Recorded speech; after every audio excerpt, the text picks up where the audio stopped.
Before you drop 800 bucks on one of these new pool cleaners, you need to check this out. Lots of people think because they're 2026 models, they're all kind of the same, but they absolutely are not. One of these actually saved me hours of scrubbing, and the other one on a kind of common thing is maybe a little more meh than I expected. I have tested these all exhaustively. There are actually individual videos which I will link up above if you want to see the full videos. Let's kind of pull apart the differences between these flagship models so that you understand which one might be the best for your situation. You guys know that Nikki and I have traveled to over 55 countries, and if there's one thing I've learned, it's that I don't want to spend my time cleaning when I could be exploring or at least relaxing here in Florida. We actually do top tier reviews because we actually use this stuff in real life, and trust me, I would rather hang out than clean this pool. But here's the kicker. One of the smartest robots here on the table might have a little flaw that keeps it from cleaning a certain section of your pool. I'm going to disclose that a little later in the video, but I'm going to let you know all the good things and the bad things about each of these. What do you say we deep dive into the specs for a little bit? First up, the iGarden K60. This is the Pro upgrade for 2026, and iGarden went heavy on the torque on this one. Love that torque.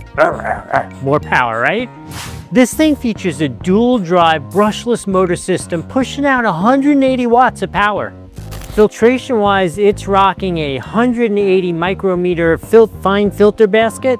It has a huge 10,000 milliamp hour battery, which iGarden claims is good for 150 minutes of both wall and floor cleaning. In my own testing, full review up here, this thing was a beast, particularly on the walls and the waterline. The triple scrubbing action in the front was absolutely off the hook. Now with that bigger battery and more power, it is a little heavier at 22 pounds dry.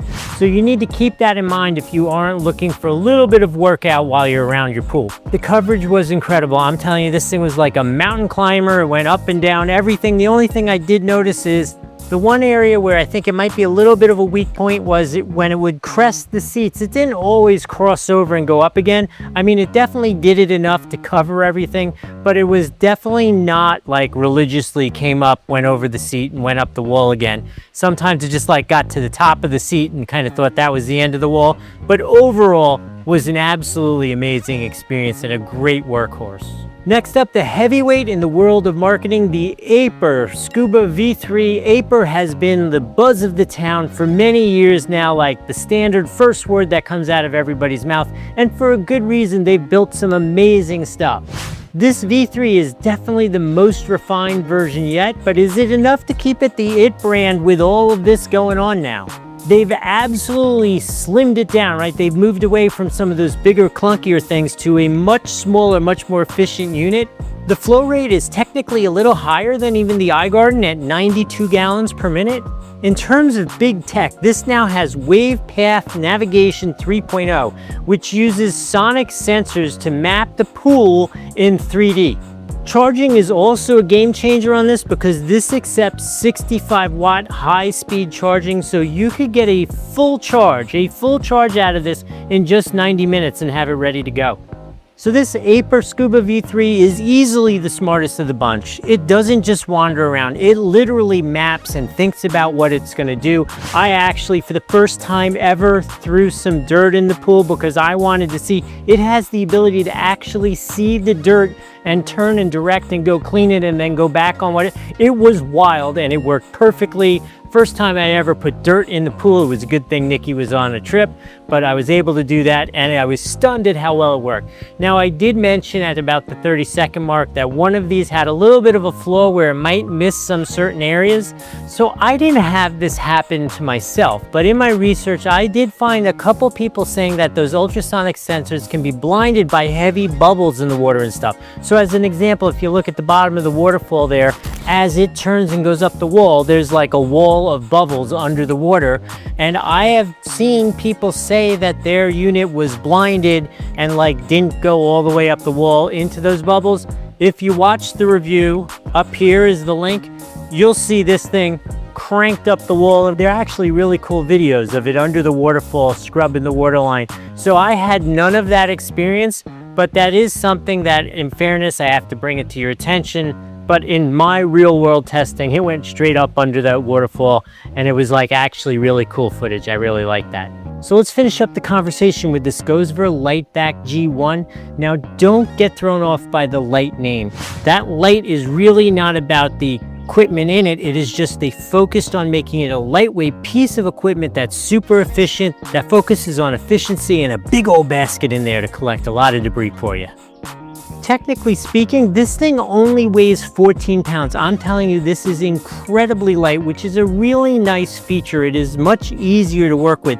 Listen, none of these are heavy. This one's a little on the portly side. This one's a completely reasonable size for what you get, but this thing is an absolute lightweight if that is important to you. So suction-wise, this is the lowest pure number of the three of them at 60 gallons per hour, but it uses a Venturi-style suction ramp, so it definitely still has plenty of suction to get all those leaves and debris you're worried about. Battery life is a solid 100 minutes when you're doing the walls and that kind of stuff. And additionally, this comes with a separate filter area, which if you check out the video up here, you'll see how that works. And it was amazing for that ultra fine filtering. So you can use an additional layer of filter for ultra fine filtering, and then you just remove it for a regular filter. And my results were pretty impressive. So this G1 is absolutely the value king. Like it doesn't have the tech and can't do everything that this one does. And it doesn't have the suction and the scrubbing that this one does. But if you're living in a cage like me here in Florida, where leaves and big debris aren't the issue, and you're mostly concerned about it cleaning up like sand and the occasional bug that gets in there, this is definitely a value king and worth considering. All right, what do you say we wrap this up and come up with some conclusions?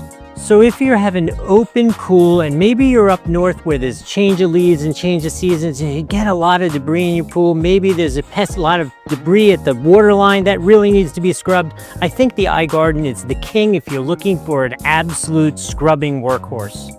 If you're into and looking for cutting edge tech, the best app integration and fast charging, this Aiper is amazing. Honestly, it floored me when I threw that dirt in there and it was like, I'm gonna go clean that up. It was awesome. I mean, it is amazing in terms of what it does that way. But if you're like a lot of my viewers and you appreciate simplicity, a lightweight device that just works really well, this Gosvor is the sleeper of the year. I'm telling you, this is a sleeper hit for just a great all-around basic model. Hey, I do need to remind you, these were all provided to me by these manufacturers, but they give me no instructions in terms of what I need to say or what they want me to say. So if something I said rang true to you and you want to get one of these, there's a link here on the screen or down in the description. Helps out the channel a little bit and doesn't cost you anything extra. Some of them actually have discount codes down there. So go down there, check out those links, use them if you're going to get something. Look, I'm Doug from Doug and Nikki. We have seen the world, and now you have seen some of the best tech for 2026. If I've added some value, please make sure you like the video, maybe share it with a friend, and subscribe if you want to see more top-tier reviews.